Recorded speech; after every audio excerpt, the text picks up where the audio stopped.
في أكبر الكتب.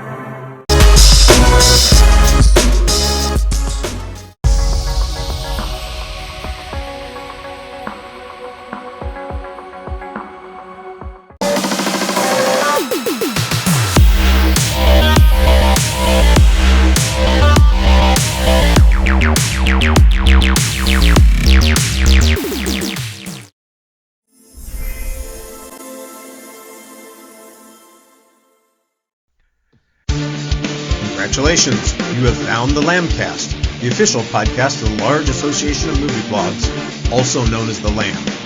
The Lamb is the largest collective of online movie blogs and podcasts with 2,000 members and counting. Every week on the Lambcast, various members of the Lamb community get together to talk about our favorite subject, movies. So bookmark the Lamb and follow us on social media. Be sure to join us each week to hear a lively discussion of films and movie-related talk from our members. Join the flock at largeassmovieblogs.com. Hello, everybody, and welcome to the Lambcast. This is episode 811, and I'm your host, Richard Kirkham. This week, we're taking on gods and monsters and warriors and CGI crapfest that will amaze and amuse you.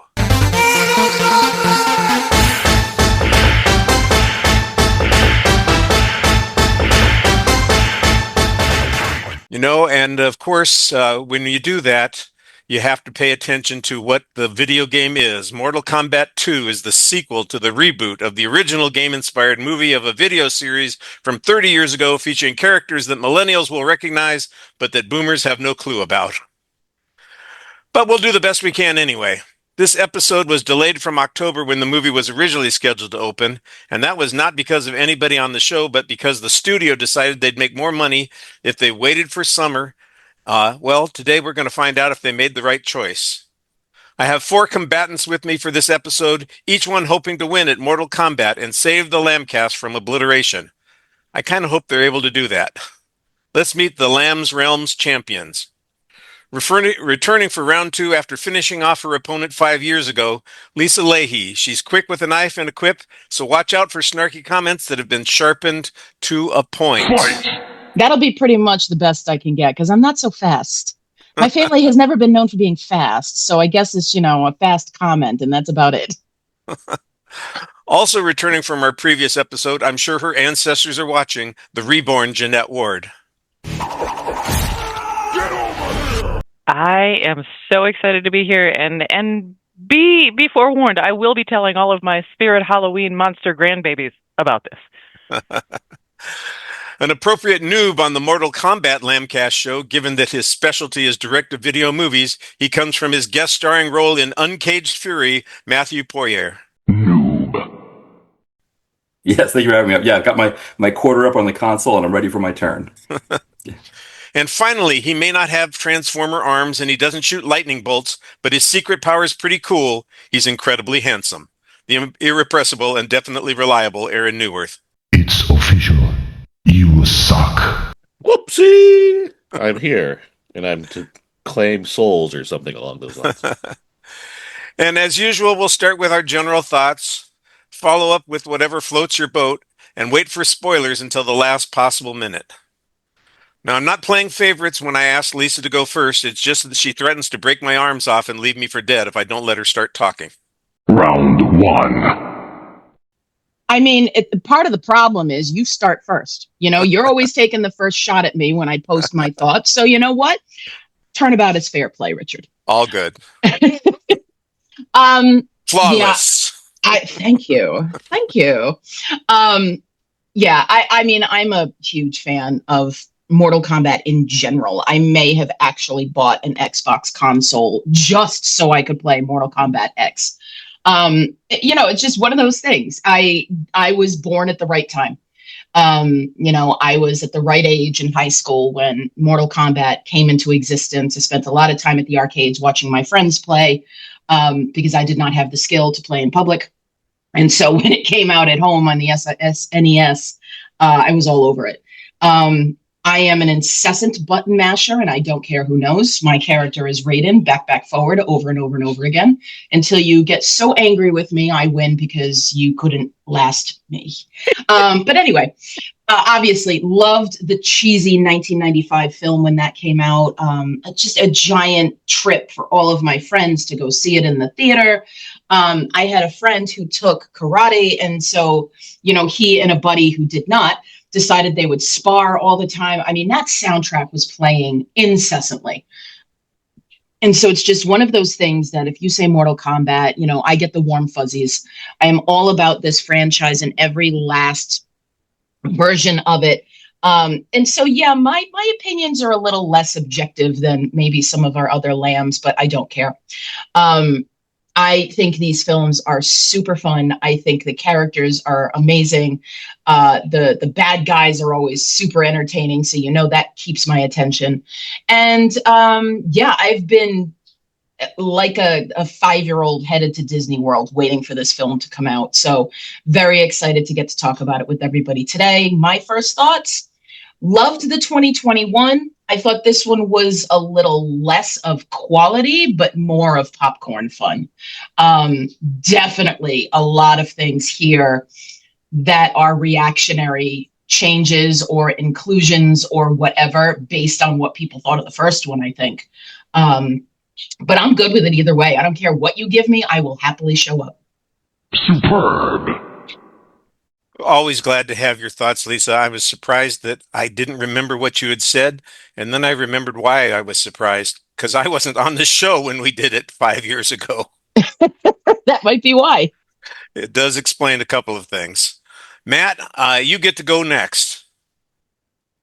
Yeah, so like Lisa, I am a huge Mortal Kombat fan. Though for me, I trailed off after number 4. I couldn't after I played that one, I kind of stopped. But Ultimate Mortal Kombat 3, I used to in the arcade. There was a trick that you could do to reset the game after you won it. So I guess it was 2 quarters. It was a 50-cent game back then, but on 50 cents I could play for hours just by resetting the game and going again. So yeah, I was a huge fan of Mortal Kombat as well. The '95 movie, I really love that as well. I mean, I love Robin Show, love Cary Tagawa, so that one worked for me. For this one here, it's interesting. So I paid a little extra for what AMC calls the Prime experience because, as me now as an adult, not a high school anymore, I had to worry about running errands and things like that in Center City, Philadelphia, and that was the best location and the earliest time I could see it. And so for that, it had like really great sound, really great, effects. Everything looked really sharp. Also, I was probably a little caffeinated because I was drinking the Devil Wears Prada 2 was it a lime cherry Coke that they had? So I was very, I was very caffeinated. So like the fights were very intense for me, and I was almost like feeling it. I don't want to talk about some of the fights because we've got the spoiler wall, but some of them I was like really into it. And I do wonder if I watched this, like say on HBO Max on my laptop, if I would have had the same experience with that. I'm not sure. I think the other thing for me about this movie from a story standpoint that didn't work as well as like the '95 one is when I got to the end, I was like, well, whose story was this supposed to be? Like, who was this? Katana's story? Was it Johnny Cage's story? The '95 one, I know right away. That's Robin Show as Liu Kang. That's his story against Cary Tagawa as Shang Tsung. And then, you've got Sonya, you've got Johnny Cage that are kind of like B plots and C plots, but I knew whose story it was. And this one, it felt like they were trying to make an Avengers movie without having done the first 5 films. And so I think if I had known, I think if I had felt like, okay, this is really, whoever it was, whether it was Katana's movie or Johnny Cage or whoever. And I felt the same thing about the 2021 one. I was like, is this, the Cole Young character? Is it his movie? Or is, I had kind of the similar feel for that. I was like, who am I supposed to be following primarily in the film? And maybe that's just a quirk for me when it comes to stories, that I like to know like who the main person is and how to follow it from there. But again, visually it was great. It was really exciting. I love the fights, all of that. Of course, I love seeing all the characters as well. That's always fun too. My goodness.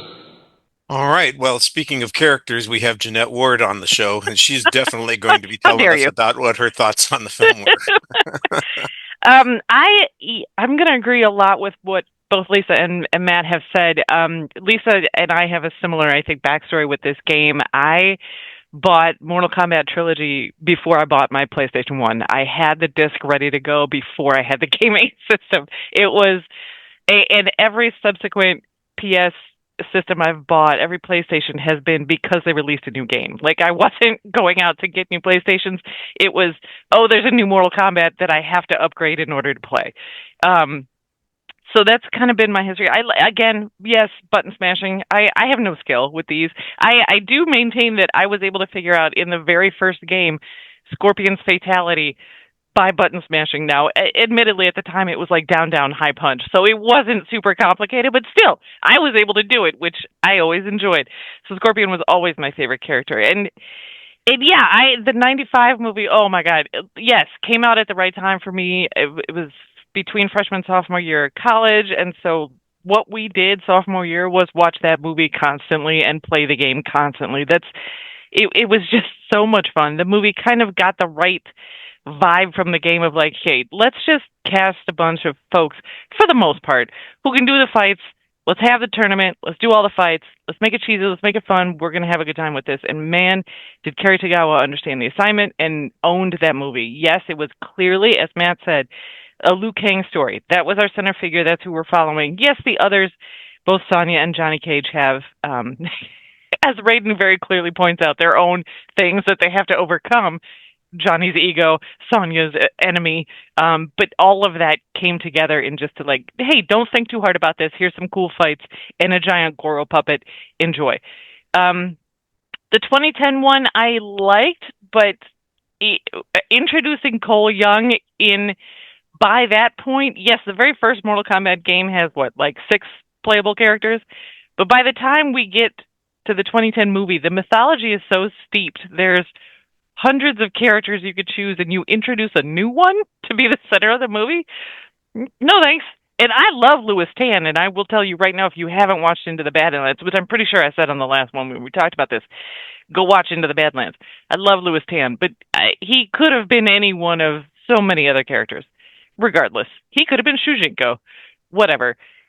It was fun, but it was missing for me a little bit of it was leaning too hard in the gritty. I wanted a little more fun from it. I liked, but man, the weight given to the Scorpion Sub-Zero dynamic and really digging into the difference between the Japanese ninja aspect and the Chinese assassin aspect and allowing that to breathe and have some room and casting both Hiroyuki Sanada and Johannes, who is now using his full name. Great. Loved it. This one, I think I liked more than that one, which is an odd thing for me to say, but it feels like it embraced that fun even more. And again, it didn't sideline Cole Young, but it did realize like, hey man, we didn't actually need you, so you just take a side step back, and we are going to center this around Johnny Cage, which is no one's favorite character. But man, casting Carl Urban and allowing him to be sarcastic and really embrace the silliness, pairing him with Joe Lawson. Do I have the right name? Josh Lawson. Wow, what a great pairing. I could watch the two of them do almost anything. Give them a buddy cop movie. I'm here for it. But I don't need it to be a buddy cop movie. I need it to be a Johnny Cage Kano adventure movie through, I don't know, one of the other realms. I love it. That was super fun. So there were parts of this I really loved. There were parts of it I didn't love. Oh, I was really happy with the attention paid to, I guess, fighting arenas, some of the locations that looked like they were pulled directly out of the games. And then there were some other things that I didn't love, but practical effects made me happy. So yeah, we can talk about all of it as we go on. Sorry, probably too much, but yes, in general, very positive about it.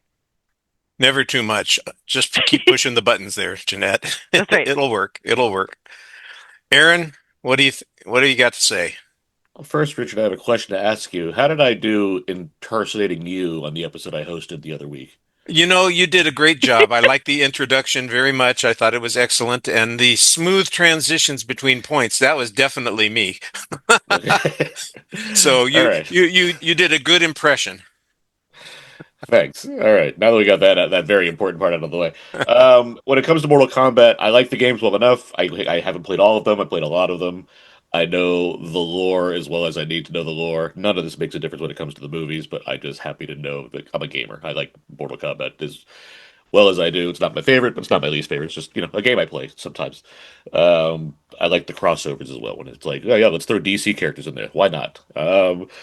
The when it comes to when it comes to certain genres of movies, I don't really tend to get passionate about like what I defend or like champion. So like if it's like sci-fi movies or war dramas or whatever, I'm just like everybody likes their own thing. Cool. For whatever reason, I get weirdly passionate about video game movies, and I shouldn't because they're mostly garbage. But somehow I'm like, well, these ones are the good ones, so therefore you're wrong. Like Silent Hill, I think is beautiful crap. It's a terrible movie. It looks nice, that's sure, but I think it sucks. But Mortal Kombat, I've gone for years saying this is the best movie based video game. It's the perfect thing you can do. Take Enter the Dragon, put Mortal Kombat on top of it, and there you go. That was easy. They did it right. Somehow, it took years for them to do something close to being good again when it came to video game movies, which is like I guess the Sonic series, kind of like that's like a hit.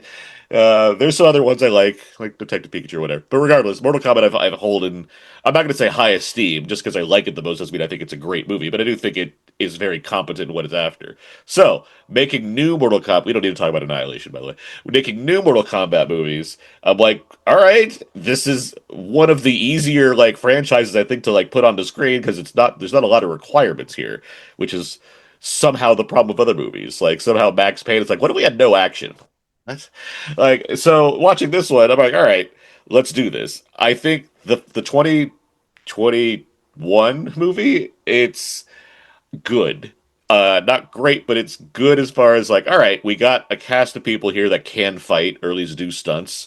It looks good. It has a filmmaker that wants to like make a movie, which is an interesting choice. It's like, oh, okay, they took the Sub-Zero Scorpion stuff seriously, and it's like, all right, good, that's fun. And then I agree completely about the Cole Young stuff. It's like this is a cat. This cat. There's 30 characters you can choose from. We're like, let's make a new guy to so we don't alienate the audience. Like, all right, fine. Louis Tan, innocence, but bad choice in that part. Especially when you have like Liu Kang, like just standing there being like, why am I not the lead? Like, what are we doing? Um, but that movie, like, it does what it needs to do. It's weird that it's like, let's not have a tournament. Let's have like a weird junky excuse to do something else instead. But since you have two movies already and like various YouTube series that do a tournament, okay, fine. I understand the idea of like not trying to do exactly the same thing and maybe saving it for another movie. So now we have this movie. I think this is an improvement. I do like it better. I don't think it's great, but I do think it's a good movie. I think it's a competent action film that is also a solid video game movie, which is the kind of thing you want. You want audiences of all shapes and sizes, creeds, clans, uh, depending on which alliance you have between Sub-Zero and Scorpion. You want everybody to be feeling good about like what they're coming in to see. So I think even if you're not a Mortal Kombat fan, this movie does a good job of like giving you just a silly action movie. I disagree with Matt a little bit where I think it does have a pretty clear point of view as far as like you have Katana and Johnny Cage. Those are your guys. The fact that it leaves Cole in the dust is pretty hilarious to me. It's like, especially because Louis Tay, he's been all over the marketing for this. He's really proud of the movie, but it's like, wow, he's not in this film. Like when they do that screen time breakdown that I see sometimes, I'll be surprised if he has over 5 minutes in this movie. Like he is not in this movie whatsoever. But Johnny Cage and Katana, that's fun. I like that this movie gives stakes to the fights that we have. We have a number of fighters, people from the first film and people from this movie. When they have their fights, I like that they're not predetermined. You can't necessarily go in thinking, well, he's one of the main stars, so therefore he's obviously going to win. You don't quite know how that's going to play out. So that works in favor of the action because it means the action matters. It's not just fights for the sake of fights. There's actual stakes and drama that come with what the result may be. On top of that, it's just fun. Carl Urban is ideal casting for Johnny Cage. Johnny Cage is just a fun character to cast when you want to get like the B movie star that still has martial arts experience. And wisely, the first film like had so much Kano dominating it, where they're like, "Well, we can't not have that again." So they're like, "You know what? We already have one sarcastic asshole. Why don't we bring back the other one and just like have double the fun?" And they do, and it's great. Josh Lawson is super fun in this movie. Um, I like him quite a bit as an actor. I like him on what Saint Dennis Medical, that show as well. He is a very attractive man, and he, like even as Kano, who's supposed to be like a slimy mercenary guy, he's like this guy's like pretty hot. Like he's like walking around with Carl Urban, just like cutting it up and having fun. Like all that stuff works. Even the excuses to get Scorpion and he's not Sub-Zero, but a new Sabat. Even excuses to get just to have Joe Talsum and Hiroyuki Sanada like fight again. It's like great, why not? I don't care. Let's go to Netherworld, whatever it's called, all the time and just have fights. Which they're like, it's like a weird like Sisyphus thing. They're like bound to fight forever while rolling a boulder up a hill and not getting out of hell. Like that's like their deal. Like I'm all for it. That's fun. I wish Tadanobu Asano got more to do as Raiden, but he gets like Professor X in X-Men movies. He's like, all right, we're gonna take him out for the majority of the movie and just have him kind of sit in a cell somewhere. But regardless, the movie, it's fun. The Shao Kahn helmet design, by the way, badass. I'm all for a cool helmet. This movie's got a cool helmet. That's fun. So yeah, like I think the bar is so low for video game movies, but when they're good, they're good. I think this one does the job. You look at the outcry because critics weren't fans of the Super Mario movie, either of them, but this one particularly that came out, and like I know why. Like this movie's doing a lot of the same things as far as providing Easter eggs and stuff, but like it takes it. I don't want to say seriously, but like it adds like there's some gravitas there. There's something there. They cast it right. They're making choices that affect the narrative. Where Mario's just like look at the screen every 5 seconds and see something you recognize. There's just nothing there besides candy. This is obviously candy. It's Mortal Kombat. It's not that deep, but it tries to be a movie, and I can respect that. So yeah, I had a fun time with this one. All right. Well, I'm going to say that I enjoyed the crimson colored candy quite a bit. There's a lot of viscera on the screen here that makes me enjoy the film. I am the outlier in this group. The the two video games that I played were Pong and Space Invaders. And that's it. I never owned a gaming system. I never played any of these other games. I watched some of my students play Mortal Kombat a few times, and I still miss. Was it in either of these two most recent films the key combat element at the end of a fight where they do the Predator moment and the guy rips out the spine of his opponent? I didn't see There's that. bits of it. There's bits of it. Because it just seemed like that was the one thing I remembered from the game, which I never played, that I thought, well, that excites me about seeing the movie. Like I said, I'm an outlier on this.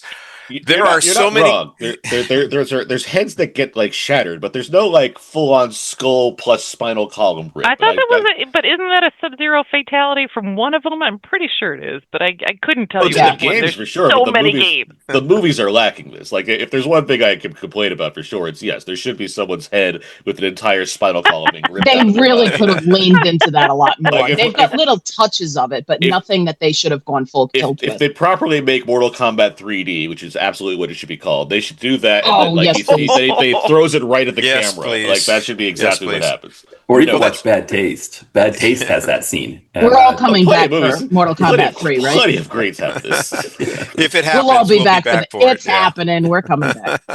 Book it now, Richard. Well, it's funny because, like I said, I don't know these characters. I have no background on any of them. You can just tell though who the bad guys and the good guys are by watching the movie. You don't have to have any specialized knowledge of this. It comes out pretty straightforward. The way they're visualized on screen is self-evident. That guy is not a good person. That guy is the hero. These people are somebody that we want to empathize with. That one's going to be a traitor. You can kind of see where things are going, and from an outsider's perspective, I appreciated that. I enjoyed the hell out of Carl Urban.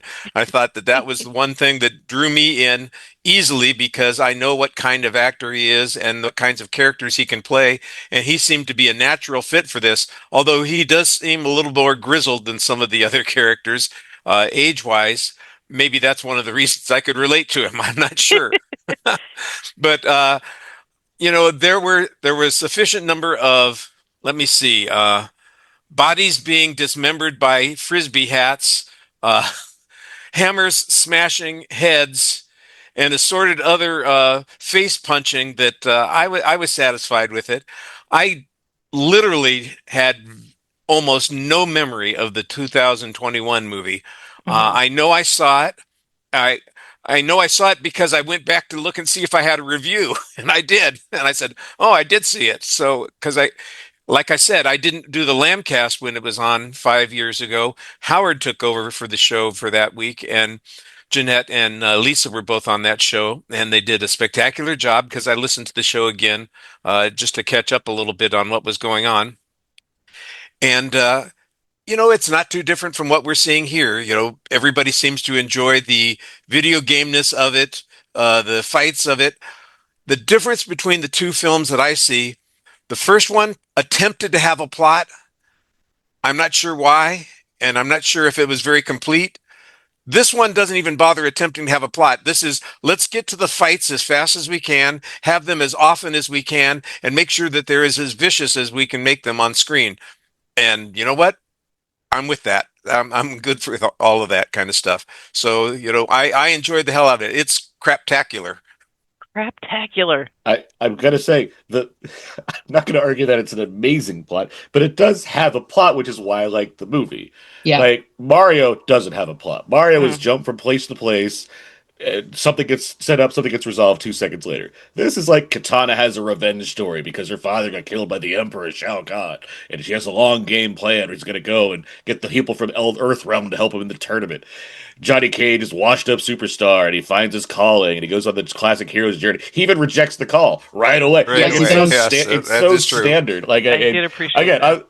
Can't wait to show this to freshmen when I teach Hero's Journey. Exactly. Specifically, just Johnny Cage scenes. Richard, I'm not saying recognize this. I know that you're saying it's just it's silly. It is. You're not wrong. But if I have to find the separation as to why this version of a video game movie works against a different version of a video game movie, it's these reasons. It's it's doing the basics, which shouldn't be a hard thing for these movies to do. It's so odd to me that we've had at least 25 video game movies probably, and maybe 2% of them are approaching good, but they just don't seem to care that. Now we're getting better at this. Now there's more consistent flow of video game movies. I'm not going to say any of them are particularly amazing, but there's certainly effort being put into. That's why I referenced the Sonic movies. There's a reason why there's 3 of them.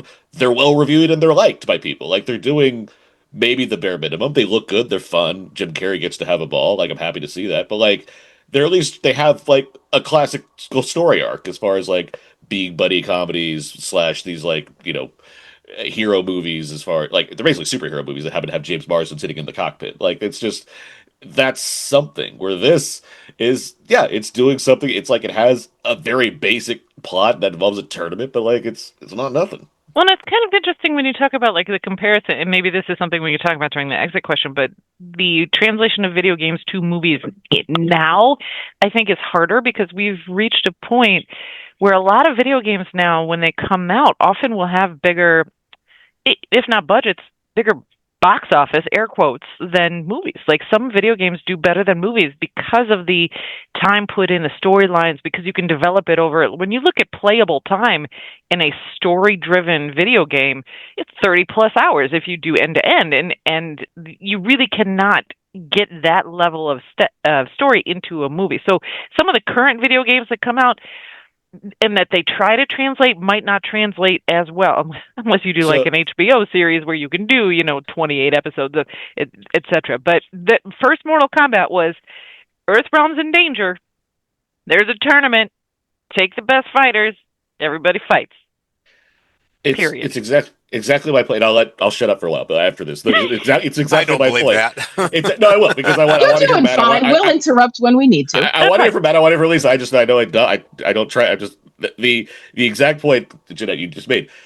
It's so clear that the mini series route is the way to go, especially for modern games. That's why Last of Us works. That's why Fallout works. That's why. And what's the other one? There's all these series that are working. I guarantee BioShock will work exactly that way as well too. It makes so much more sense to it because you get to, if a video game you have, especially these newer ones that have these great stories involved, you get a chance to evolve with the character in 2 hours. Chapter by chapter. You can't do that in the same way.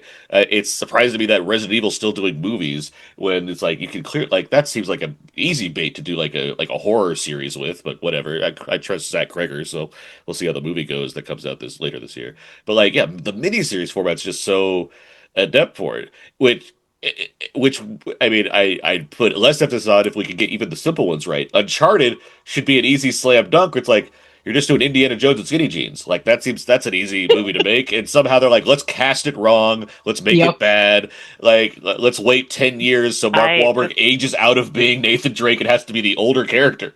Once again, just watch the Nathan Fillion short. Yeah.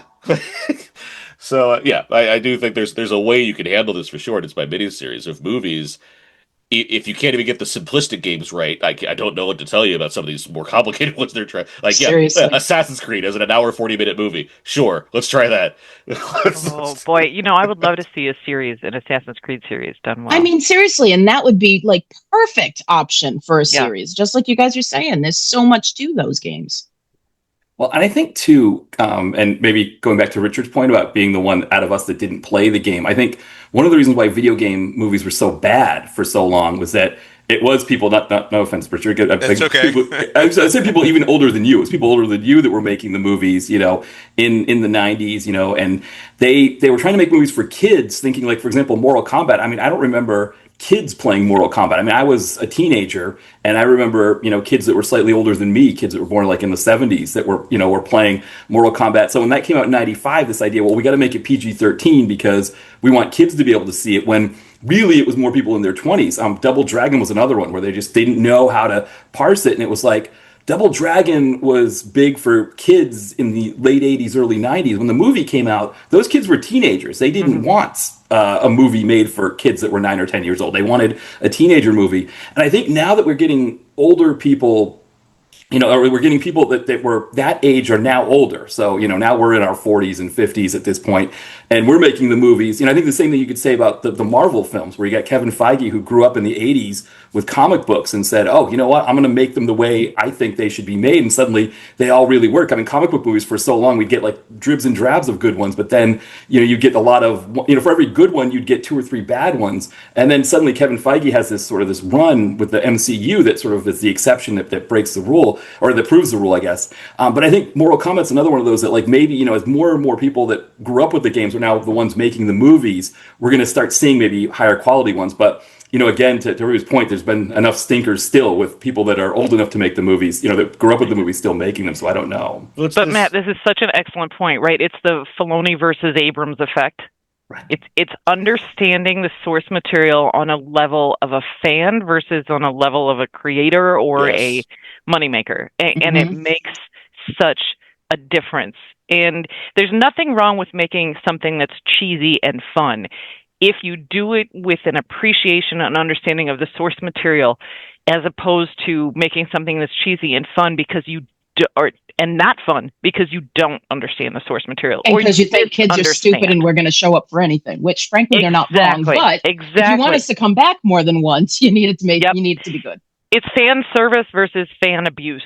And I think that there's so many different, Lisa, feel free to teach a course on that. You could write a whole thesis on it, because I do feel like and I use Filoni and Abrams as the examples because I think it's clearest there. Yeah. But there's so many examples, and yes, this is a yes.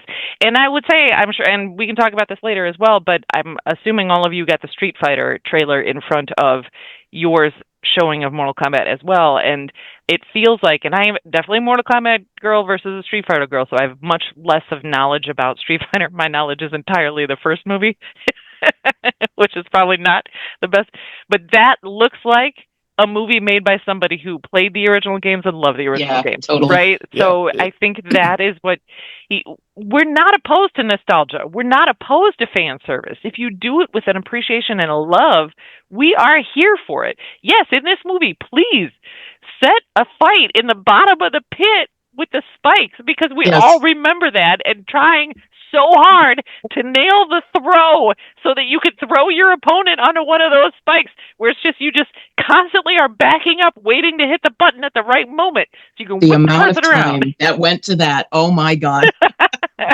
The amount of studying we could have gotten done, but clearly we had better priorities.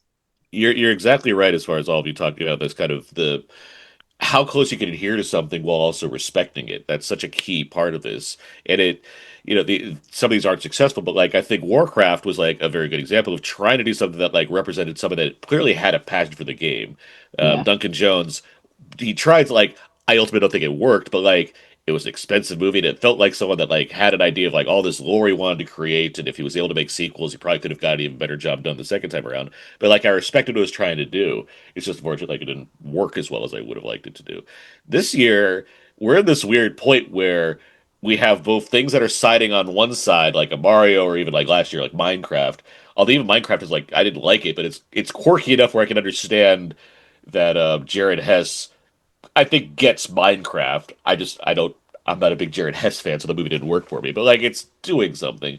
Meanwhile, you have the Mortal Kombat, and you have now the upcoming Street Fighter, where it's not just that they seem to respect the game, but they're also like, we get it. Let's make it like, why are we not making it like the game? Let's have the characters look like the characters. Let's have, especially Street Fighter. Street Fighter is like going all like overboard with like how closely it resembles every single character from that franchise. I hope it has the energy that the trailers are bringing as far as like it gets what it is. Again, not that difficult to kind of adapt as far as making a basic martial arts movie that happens to be like coated in this flavor of Street Fighter.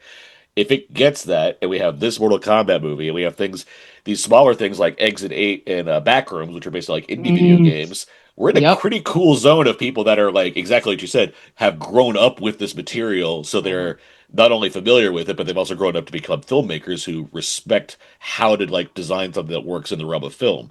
If we can keep that energy going, that would be great. That would make me much more excited for the Legend of Zelda movie that's coming out next year with Wes Ball, a director I do like quite a bit.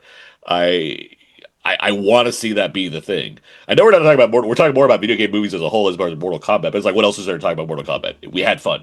Like I mean, Well, we can get to the spoilers, I guess, and talk about some more specific things. But like, yeah, it's also I think the hesitation when they assemble these when you and honestly any type of prior existing IP. The worry that, well, if we make it specifically for the fans of the existing IP, then we're going to alienate not generic audiences, but non-fan people who don't have prior existing audiences. Yeah. Right, exactly. But the reality is, if you make a fun movie, it doesn't matter if someone has seen the stuff that is well steeped in the knowledge or not.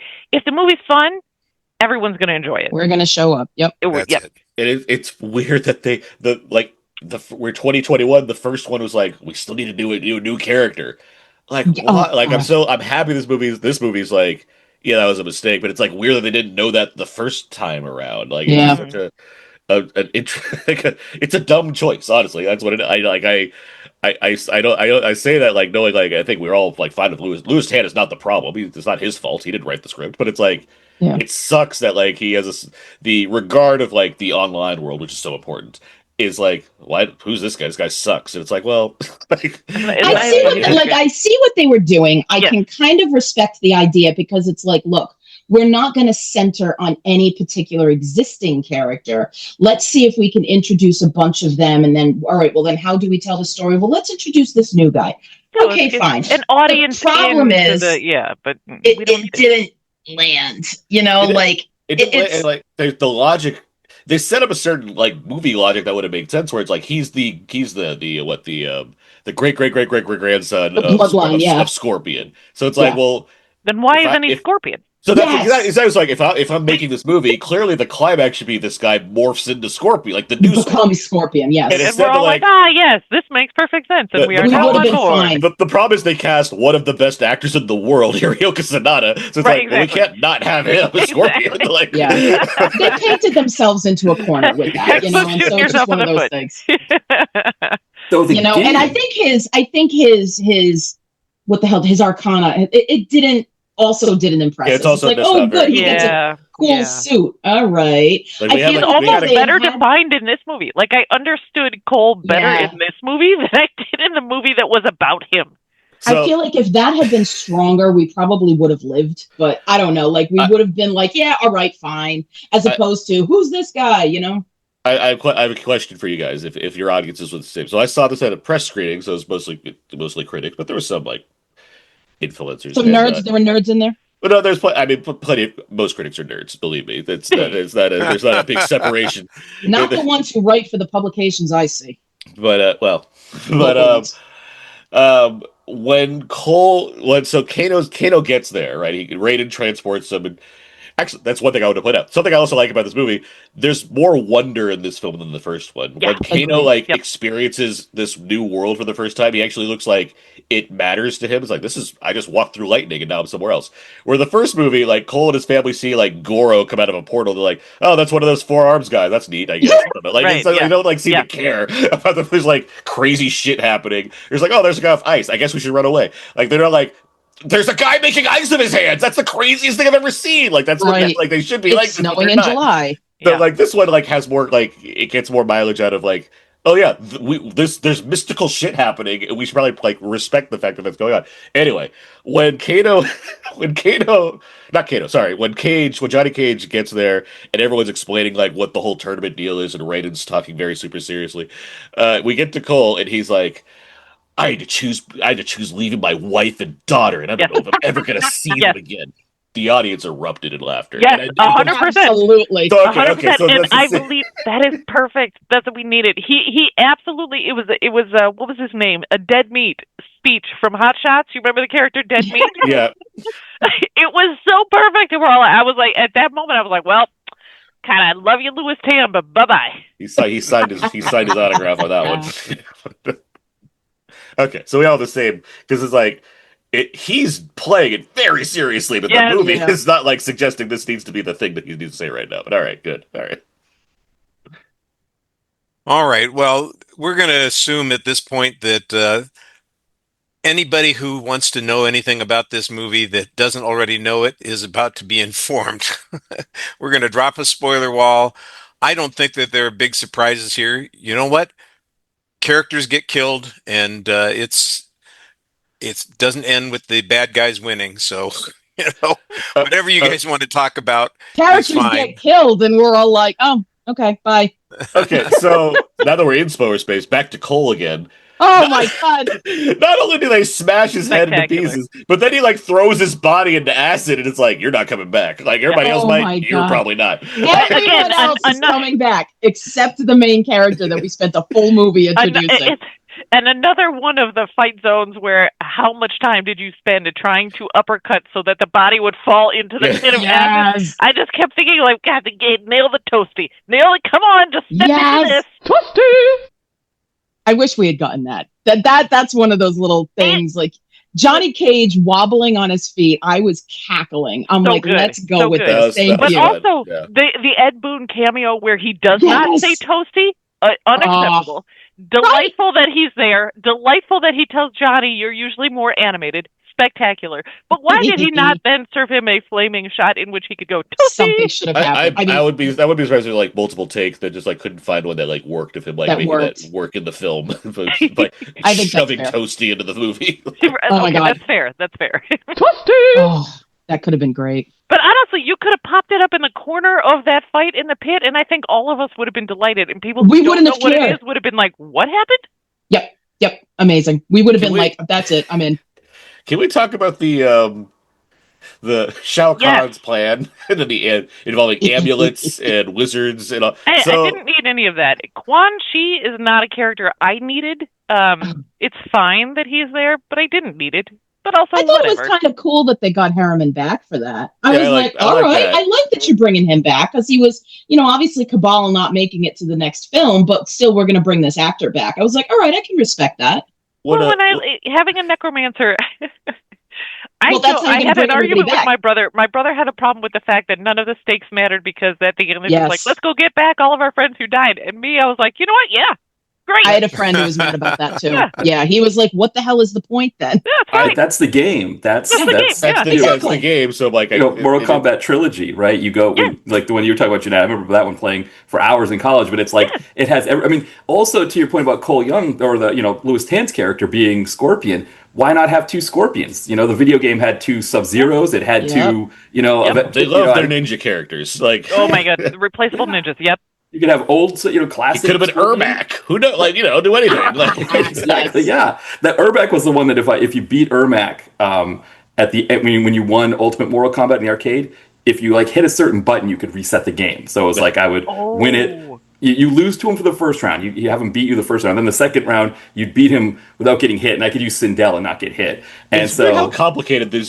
Somebody had to figure this out. It's always what got me about those. Well, that was the internet. That was the thing with Mortal Kombat was it rose with the internet. So I remember, you'd have to wait for the video game magazines for the first two to come out for Yep. But I remember by the third one, I was like one of the most popular kids at the arcade because my friends, his dad was like all into computers. He was like the computer guy in our town, and he downloaded this thing called an FAQ. I'd never heard of it before. Yep. Printed out with like the holes on the side of the paper, and I brought it in the arcade. Yeah, and so I was like, "Look, I got all the moves to the game," and all these kids were like, "What? This is crazy." We used one of those With your dot walkthroughs to matrix play. printer. Which one is the one where Shujinko goes through all of the realms? I think that's Deception, right? And you could print out the FAQ or the walkthrough to find all of the chests. Yeah. And collect with a K all of the coins with a K to stash your crypt with a K. Yes. And you could collect it. Yes. The internet. I loved Yes, all of Matt. this. I have forgotten all about that. The internet was new when this was coming. Right, All of it, yeah. Yeah. So, but yeah, I don't know. Yeah, it was like two Scorpions would have been fine. Turn Cole Young into the second Scorpion, and we would have been like, okay, that makes sense. And then but then there's an awful lot that we're going to allow simply because it's Mortal Kombat. I mean, I think they're trying to be careful, but I can respect that we also are going to be like, yeah, I don't care, do it. Bring them all back. You could have made him Rain. You could have made him any of those characters. Well, they have a third movie, so let's not. Okay, all right, fair. He signed up, I believe, for more movies. So In the meantime, there's a third in production. Luke Kang, who also goes like Woo Assassins. If you haven't watched Woo Assassins, yes, Iko Uwais. so good. Well. Yeah. So Luke Kang, who also goes up into the spirit world for reasons. I'm sure he'll recruit Cole Young from the dead, and get him back, and oh yeah, that's true. That touching scene for I guess if we have to. Can we talk about Ludi Lin for just a moment? And here's the thing: who's jacked in this movie? He's question asterisk question mark. The Power Rangers reboot movie, like being a Power Rangers fan, I was fine with the movie, and he was beautiful in it. ... Everyone form your own opinion as to whatever. And I think maybe it's because I love the 95 version so much.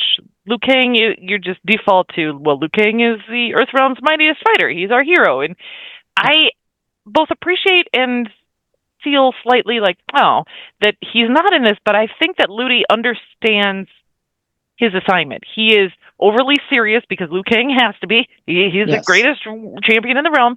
But I think that he knows that paired with both Johnny Cage's sarcasm, Kano's sarcasm, Jax's over-the-topness, he gets it. Yes, I was confused by his, I am not the hero of this movie. I am disappearing into the ether in order to come back and do more later, which again reminded me, and I think because it wasn't Deception, it was the next one, it was Armageddon, the intro video to the Armageddon game, where everyone shows up and battles up the mountain. The reveal of the Liu Kang zombie, I was like, well, now I'm going to want that in the next movie. Yep. Given that the first two movies also focus on Liu Kang, it's like I get why you would be like, okay, let's decenter him so he doesn't know we're just doing the same thing again. That said, he and Kung Lao have the best fight in the movie. The best fight in the movie. Absolutely. Max Wang is phenomenal. Oh, it's I mean, as much as I kind of rolled my eyes, I went, yeah, you know what, though? I'm happy he's back. Because you watched the 2021 and you're like, damn it. Why would you kill him? I'm so glad they brought him back. The Kung Lao was one of my favorite characters to play because I figured out the teleport, the up, down, up, into the hat, under the hat. And when it showed up in this movie, I was like, yes, I love it. Yeah, I used to use Kung Lao. I was in there was my arcade in Portsmouth, New Hampshire. They had a tournament, a Mortal Kombat 2 tournament, and I made it to the second round. And the guy who was playing against me, he was like, "Oh, you're the Kung Lao fanatic," and I was like, "Oh wow, I actually have a reputation here at this arcade." I didn't know. And of course, he beat me. He was like waiting for me to do that. Remember the dive kick that Kung Lao did? Yeah. When I did that, he would just wait, block it, and then give me the uppercut, and so I was out. So yeah, but I wasn't going to win it anyway. Like that, where people get irritated when you figure it out. The up down with the hat. Yep. Raiden's the worst. Raiden's back and forth. Back forward. Melina's drop kick was my favorite, and then the Baraka salad and all of those. Like we had a rule in our cottage sophomore year of college. No, this was my senior year because we were off campus. No one was allowed to play as I think it was Rain because of the back kick across the screen. Oh God, yes. Yeah, he was an easy. Yeah, yeah, and it's one of the things I think about the especially the Kung Lao Liu Kang fight, where it's like they take the video game, they take Mortal Kombat 2, where you've got these two fighting, and they bring it on the screen. And again, I was watching it with this enhanced experience, and was hopped up on Devil Wears Prada 2 soda that I got. I like this branding you keep throwing in there, Matt. Exactly. It's all good stuff there. You know how you go to the freestyle? AMC Coke appreciates freestyle. you. Yes, absolutely. Right. I could choose between the Mandalorian or the Devil Wears Prada, and I figure I'm going to get the Mandalorian when I go see that in a couple weeks. So I'll get.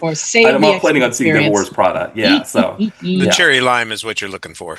Exactly. It was good too, but it was like I forget how much caffeine's in it. I mean, with the popcorn, you're drinking extra. But I'm like, why? I mean, it was like I could feel every blade going through. And I didn't want to talk about this fight as one of my favorite parts of the movie because I thought it might be a spoiler because, Kung Lao, we didn't know if he was coming back. I guess if you read the IMDb... It's not like the posters they have. Right, exactly. That's a good point. Yeah, so he was coming back. The posters were But I guess obnoxious. maybe we didn't know he was going to fight Liu Kang, maybe. I don't know. But I figured I'd just be safe, on the safe side of spoilers. But that was the moment where I was just like, this is really like... That every time that hat came flying through, it was just really tense for me.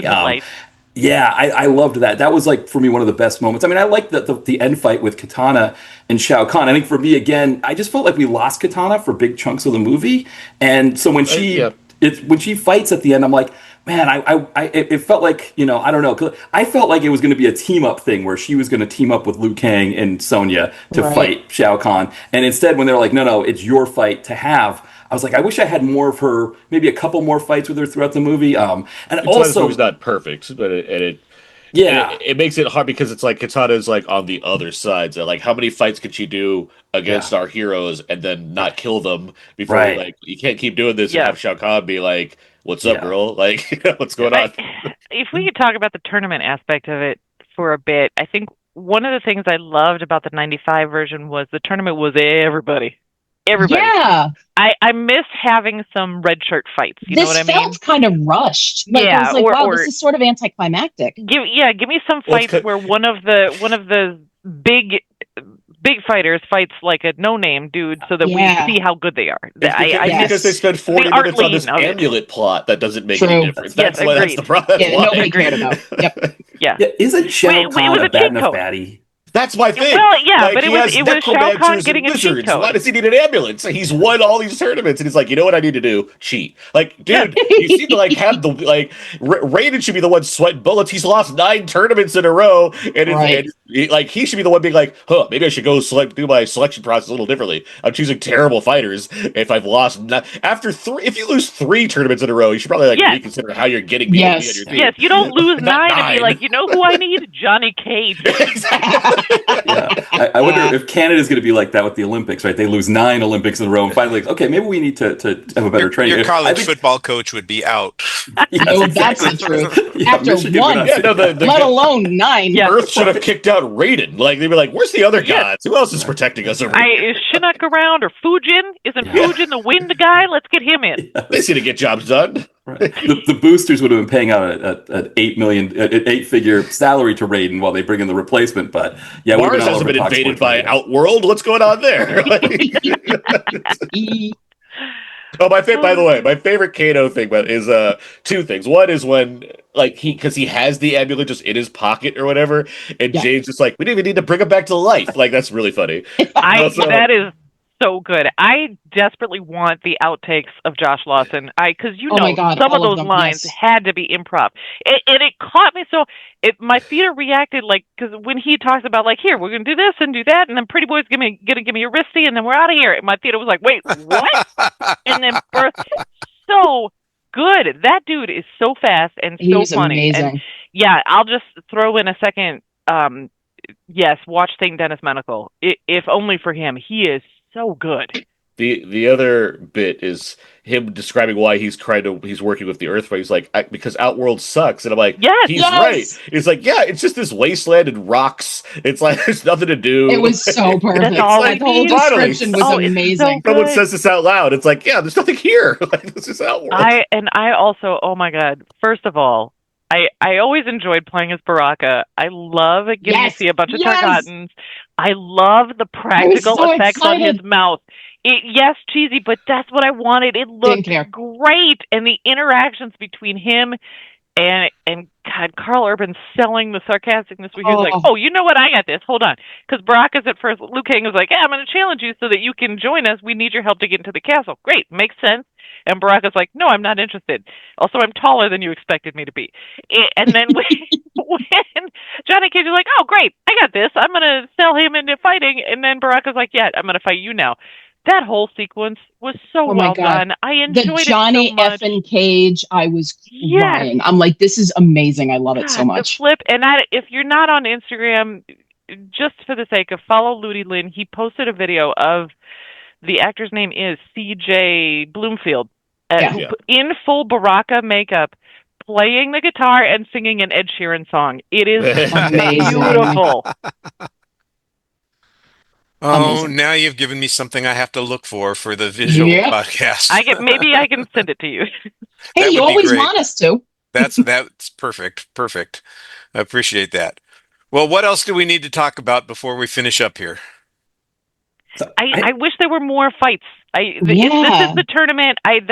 What the 95 one did, and I know I said this, but so good was that so many fighters. Here's a fight. There's a fight. Here's a fight. Look at this setting. Look at that setting. Here's Johnny Cage and Scorpion in the woods. Here's this. Here's that. I needed more fights. The having just 5 aside, I wanted more. I wanted more too. I mean, I wouldn't say I wouldn't want more. I will say there aren't as many fights as you think in Mortal Kombat. There's a good amount of action, but it's like it's just, the thing is specifically the Scorpion Johnny Cage fight. That just seems like so iconic in this realm of cinema as far as video game movies go, where it's like there's nothing in this movie or the previous movie that hit as hard as that fight. And Agreed. It's not even Paul W. Anderson. I think he's a very capable director. It's not like it's it's not the Raid. It's not the most elaborate fight, but it's it's just it's doing the thing, right? They're in the woods. He's throwing what we want. Throwing the harpoon at him. He's doing shadow kicks. Then they go to crazy skeleton theater world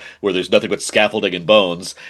And then they had that other fight, and it's that's all you need. And the reptile fight. That one also with Liu Kang and Reptile. Yeah, those are just, that was great too. They're so for lack of a better way to get, they're just so cool. And there's there's cool fights in this movie, but there's nothing that hits on that level, which I don't know how you replicate that, because I don't even think it's not rooted in nostalgia. I'm not a big nostalgia guy when it comes to why I like certain movies. I like movies because I just like the movie. But sure, I don't know what else you have to do beyond just do better. I guess for I don't know what else there is. Yeah, I had one pet peeve was just the thing with Jade where she turns Katana in. And Katana gets chained up in the town square. Before that, she's getting, it's this really bad thing.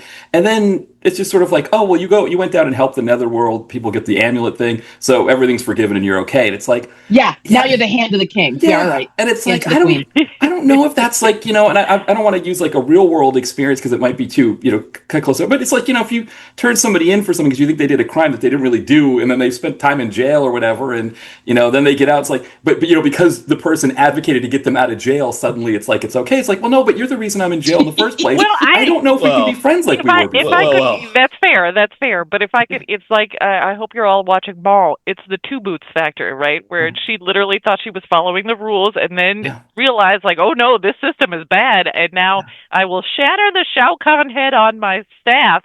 And now it's going to look all green exactly like it does in the games, which I was delighted by that. Jade, also one of my favorites. I'm not saying she shouldn't be forgiven. I just think it was too easy. The forgiven was too easy. I think that's fair. That's fair. Spend some time on the Earth world, doing some penance or something like that. I don't know. It's too easy if you're not reading the signs. Where if they had Jade and Katana holding hands more often, like they should have been, then you could understand why she's so willing to forgive her. Even then, I don't know. I still feel boy, there's other fish in the sea. I don't know. That's just they're life partners. She's been there from the beginning. Yeah, I don't know if my wife. I love my wife, but if she turned me in for something that I didn't really do, and I was in jail, I'd be honey, I don't know. Maybe we need to talk to divorce lawyers. Well, it'd be you need more counseling. It'd be private restitution, not public restitution. Right. It'd be Oh my God, clean up a amazing. little more around the house. Maybe you make me dinner every now and then, like Yeah, that kind of thing. I don't know. I think that Facebook status would be a little bit. It would. I don't know if I'd be It's more changing it than back so It's quickly. complicated. complicated. It's It's complicated. complicated. Katana changed her relation to it's complicated with Jade. Right, exactly. Not just sitting next to her. I think they need some time. Yeah, I think She's out of the top 8 on MySpace. You know what's funny is I know that Tati Gabrielle has done other stuff, and I just kept referring to her as the Flame Keeper from the 100, and I know that she's done other things, but every time I see her, I'm like, there's the Flame Keeper. She's gonna make bad decisions. Yeah, because the thing is, she gets warnings before too. I think if, like, for example, Jax warns her, and You're on the wrong side. you're on the right. And it's Right. like, there should have been a crisis of confidence. I think this is for me. Like, I think it's an issue with this, the way the storytelling goes. I think it should have been that maybe like she thinks she's going to save Katana and she fails, right? Like maybe she gets there too late and Shao Kahn figures it out, captures her, and then she goes down and helps everybody. So there isn't this part of her turning her in because, again, it just, I don't know, being, that I don't know. For me, that would have been a big enough of betrayal that, I don't know. But I entirely agree with what you're saying. I think it's one is two things. One is speculation, and one is just these movies aren't that smart. But if I was to speculate, that's shoe leather. It's the kind of stuff where they probably cut out all the this movie does not need to be more than 2 hours, and it's almost Right. 2 hours. Yeah, agreed. I would not be surprised if there's a bevy of deleted scenes that it has those little All those explanations, yeah. those little things that would Sure. further flesh out the character, but it's also like, do kids care? Yeah, I'm not saying that cut out makes it better. cut out the but, ambulance. like, Give me more fights. it's Don't just need some any people of it. like us want that would fully round out some of these films more, but they're not even going to put that in director's cut because nobody's going to be like, oh, good, the unrated version. What's happening? Oh, there's more talking scenes with Jade explaining her character. True. Sexy. Yeah. Like, I think if she had like gone to go get Katana to save her and the guys in the black robes caught her first and she was too late, but now she's realizing, I just feel like she had too many warnings that she was, that this, that there's something, and she didn't listen and she ended up turning her in anyway. And I don't know. I feel like there's some penance there. I think I can understand like the redemption arc. It felt like it needed to be more redemptive, I guess. I don't know. Yeah, this is why this is a 3 out of 5 star movie for me. It's like, Yeah. it's doing more than the minimum, but it's still like scraping by when it comes to like things that make a better movie a better movie. So- Sure. Yeah. Well, for those of you who are expecting a sociology lesson in the complexities of interpersonal dynamics, I'm sorry that we can't continue this discussion. But you got a little bit of what you were expecting or hoping for. My goodness, we've got all kinds of different directions that we're going here. Final thoughts before we take a break and get to the exit question. Lisa? I'm ready for Mortal Kombat 3. I'll be there. Day it opens, ready to go. I will happily watch both of these beforehand. I'm in. I don't care what you give me. I'm in. Jeanette, how about you? Yeah, I'm going to second that. I'm ready, and I'm ready for, and I don't know if it's possible, but I'm ready for some cameos from some of the folks from the 95 movie. I think that would be Robin fun. Shu is of the age where he could play either Shinnok or Fujin, and I'm here for it. Good deal. Matt? Yeah, I think, someone who grew up playing this game, played it a lot in high school. It definitely fulfilled that for me. But I do think, I don't know how this is going to be when I watch it on streaming when it comes out on HBO Max. So obviously people who've listened to this should have seen it by now because we're in the spoiler wall section. But I do think this is a big screen movie more than it is a streamer, unless you've got a really great setup at home. I think that's fair. Yeah. And the music. I'm so happy. Oh, you like that? Good deal. I mean, obviously, Aaron. bringing back the techno syndrome, so that's great. I wish the score was better. I wish there was more fun that they're having. Yeah. With Did you all giggle when they stuck Cole Young's name into the? Yes! Yes. I was actually confused. I was like, wait, who? Wait, what? See, for me, because I stopped playing the game after number 4, I thought that Cole Young was a character who had been added in one of the later games. Oh, you and now mean like the I'm B learning- guy or Datara or Right, I'm learning now that he just was made for the movies. I had no idea. I thought he was just someone that came in like one of the later Some iterations rando. of the game. There's a lot of characters that make no sense. Yep. I was surprised when I rewatched the 2021 one how much I liked it again. Where I liked it when I watched it the first time, but I was like revisiting it to prepare for this. I was like, oh, this is stronger than I remember it being. So I look forward to watching this one again when it comes out streaming as well. And then obviously, I think there's enough goodwill here for me to be happy to see whatever a third one will produce, just based on the cast they currently have and whatever they're potential they could do in the next one when it comes to introducing more characters or more reasons for Raiden to say I should still be your guys' cool god because I'm going to get it right this time. Hey, and when he says more characters, he says it with a K. Yes. I tried to put as many Ks in my written review as I could, by the way.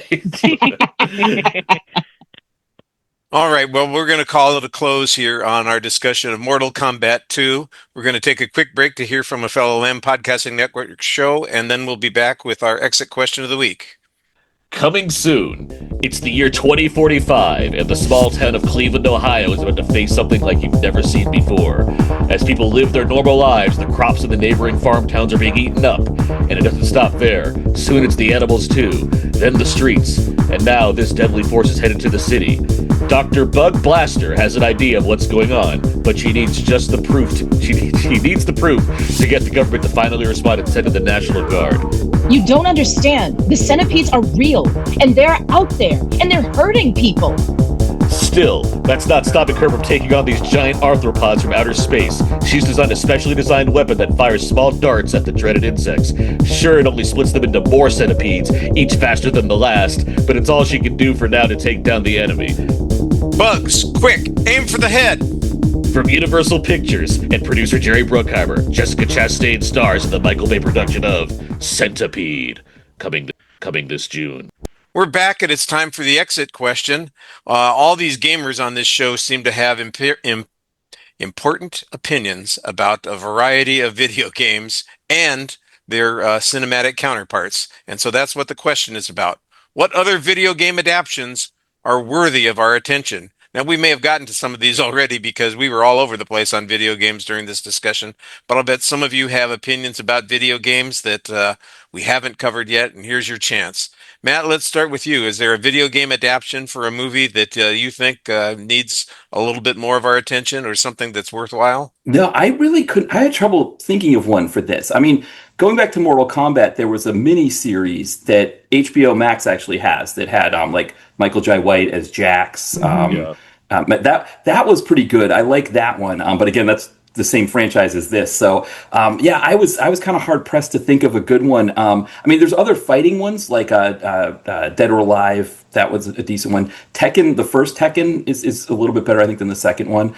But I had trouble thinking. I mean, the other one is, I think, 30 years later, it's kind of fun to go back and watch Double Dragon. And I think, Mark Dacascos is fantastic in it, and I think there's that part of it. But it is also kind of interesting to watch how it went wrong as well. So that's maybe the one that I would say, especially if you can find it on streaming, it might be worth just checking that one out more for the nostalgia factor. Can I just, because you just mentioned Mortal Kombat Legacy is definitely on HBO Max. Mark Dacascos plays Kung Lao. Yes. Yep. Well, Jeanette, since you jumped in, what's a video game? No, it's a great transition.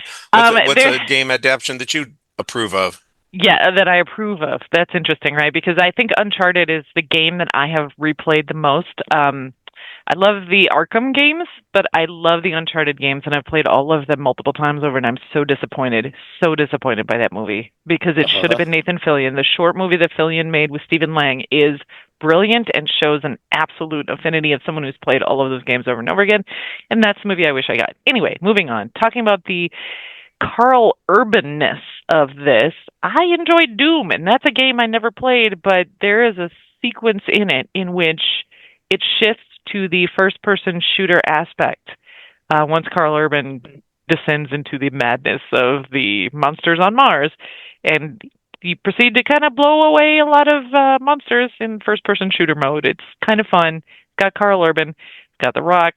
But it has Doug Jones, as all the skinny monsters are Doug Jones. So there you go.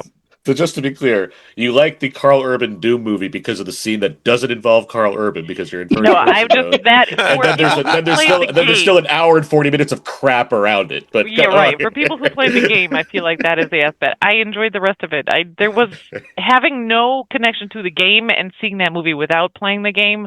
I enjoyed it. I think people who enjoyed the game did not care for that movie. I think there's a lot more people that didn't play the game that also didn't enjoy that movie, but that's fair. My only problem is I wish I could see it because it's so fucking dark watching that movie. It's very dark, and it's got what's her name, Gone Girl, in it as well. Yeah, Rosamund Pike, who almost quit acting because of that movie. Yes, she said that in an interview recently. And then also talking about Paul W.S. Anderson movies. The first couple of Resident Evils that he did, like I enjoyed those too. In particular, the Oded Fair one. There's a lot there to like. So yeah, those two. Okay, that's fine. Aaron, how about you? You got some video game movies that you could approve of? I have ones I can approve, but do you want to say what video game we want to see adapted into?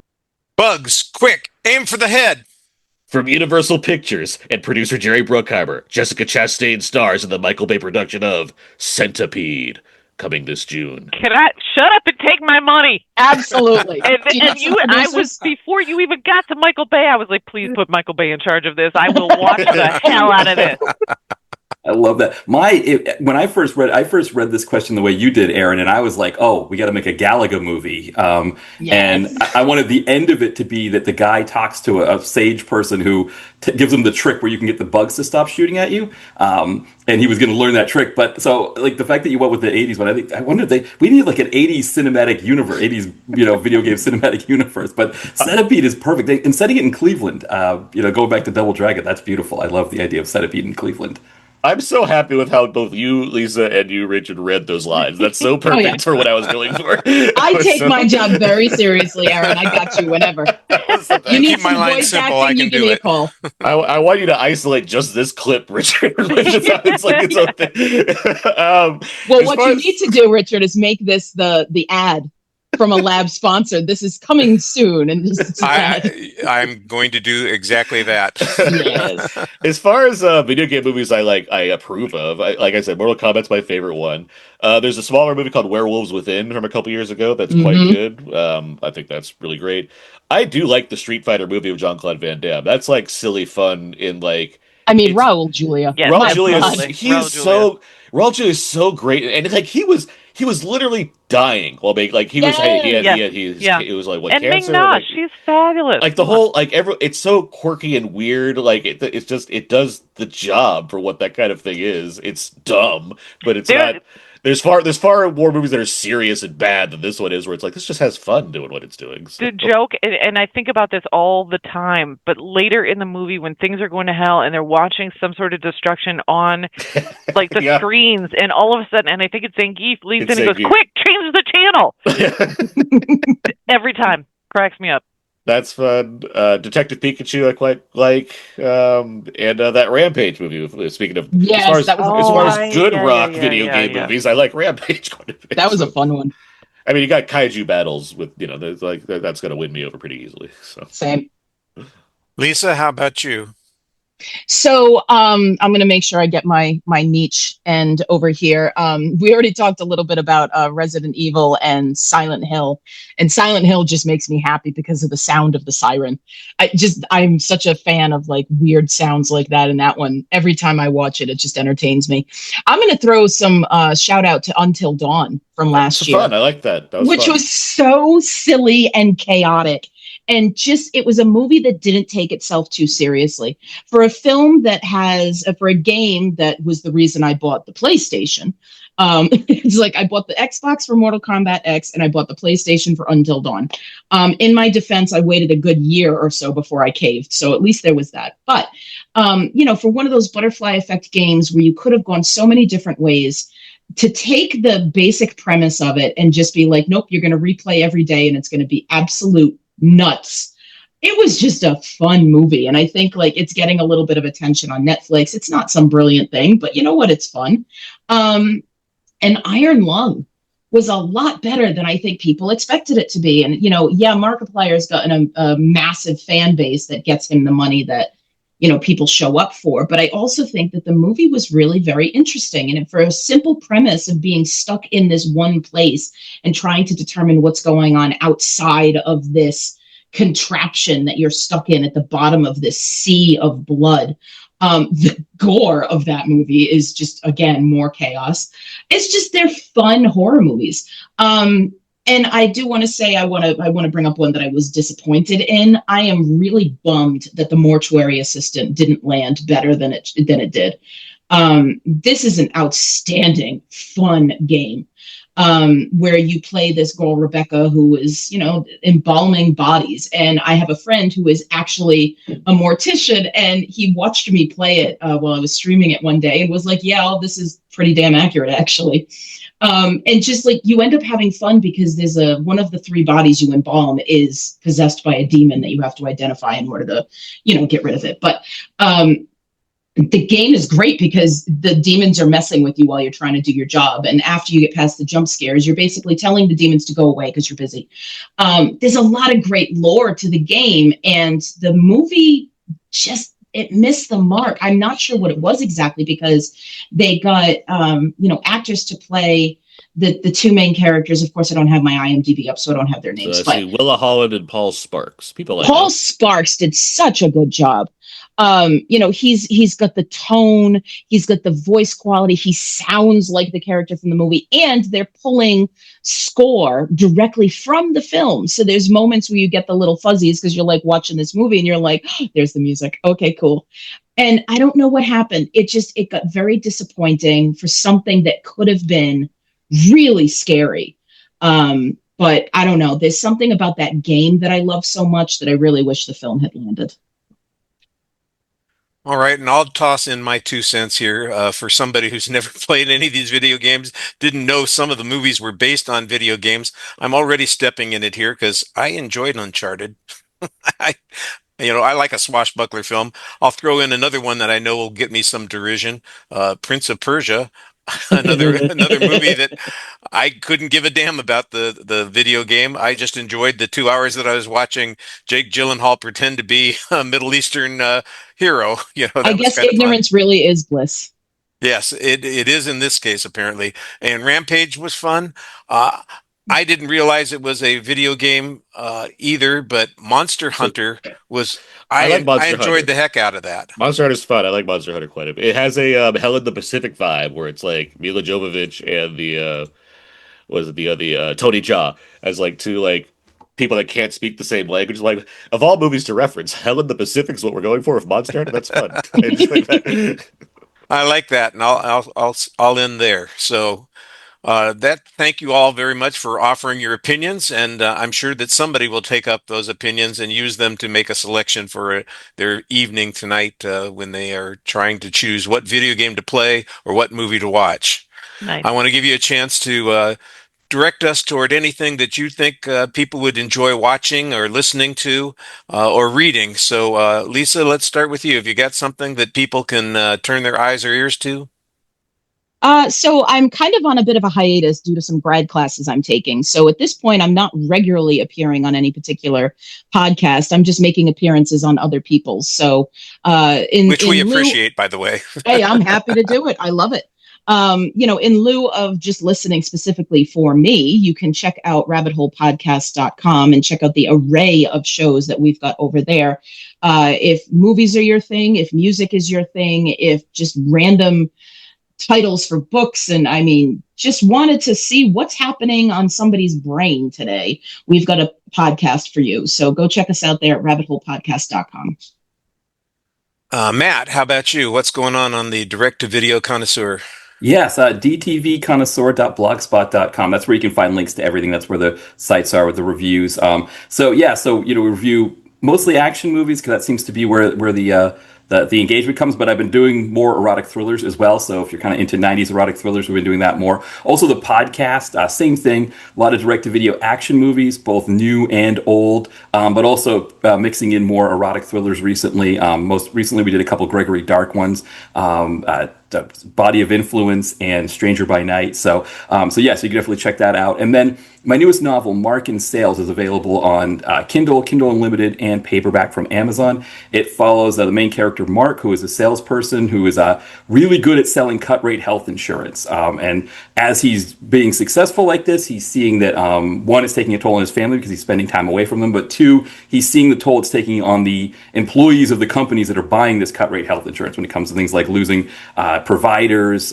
paying out more for services. So he's facing this dilemma of whether or not he wants to continue with this job, and then he gets offered the promotion he's always wanted. So now he's got a decision to make. So again, you can pick that up, Mark, in sales on Amazon and Kindle, Kindle Unlimited, and paperback. Very nice. Jeanette, I know that you aren't super active, but you may have something that people want to see. I don't. Well, I stepped in it there. Oh, well. No, with apologies. I am just cut back on my online presence. Just not for any particular reason. Just too much happening elsewhere. So yeah, catch me out there on the Instagrams. That's where I'm random stuff. If you want to see what I'm up to. And then you can visit our belly dance site, tamarinbellydance.com. We got some stuff coming up this summer. If you're in the Milwaukee area, we'll be at some fun festivals outside. We outside. We'll be street dancing. So catch us. I like it. Catch them on stage and then in the field and in the middle of a carnival too. Yeah, you got it. Anywhere where dancing is appropriate, they will be there.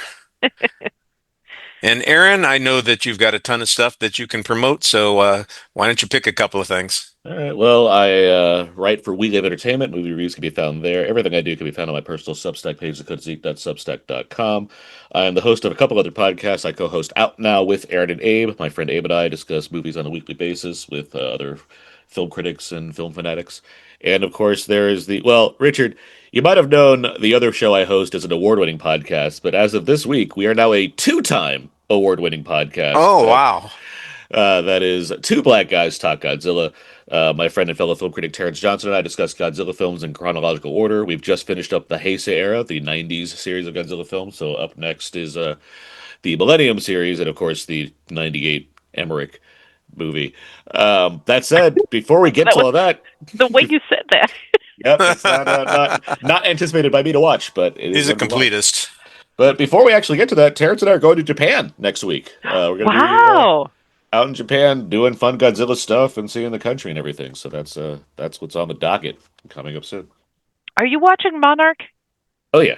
Okay, good. I enjoy Monarch. I can't imagine that he'd be skipping something like that. I didn't think he would, but I was curious what he thought of it. So I like Godzilla in all shapes and sizes as long as it's actually Godzilla, not whatever the 98 movie was. No one wants skinny Godzilla. Godzilla and his thick thighs are why we watch. Yeah, I don't want Iguanazilla. Iguanazilla. Well, on my side, I have catching up to do. I still have 3 new movie reviews to post, and I have my retrospective on the TCM Film Festival to cover. By the way, I had a great opportunity to sit with Aaron for a couple of movies while we were there, and had a very nice time visiting with him and sleeping through a couple of movies because we were exhausted to some degree. But we got to see RoboCop with the Kurtwood Smith, Paul McCrane, and Peter Weller. Excuse me, Dr. Peter Weller. So that was a lot of fun, and I'll have a post on that up. I am appearing currently on another podcast. I'm a guest on the Forgotten Filmcast with Todd Liebenow, where we're talking about the 7% solution from 1976. So those of you who aren't familiar, it's a Sherlock Holmes story, and it features Nicole Williamson and Alan Arkin as Dr. Sigmund Freud, who's treating Holmes for a cocaine addiction. And adventure ensues, so make sure you check that out too. I want to thank everybody once again for being on the program this week. We're looking forward to future episodes of the Lambcast with all of these folks participating. I think it's been pretty much, as they say, superb. And we're going to get going. Thanks for joining us this week, and we'll see you soon on the next episode of the Lambcast. Bye, everybody.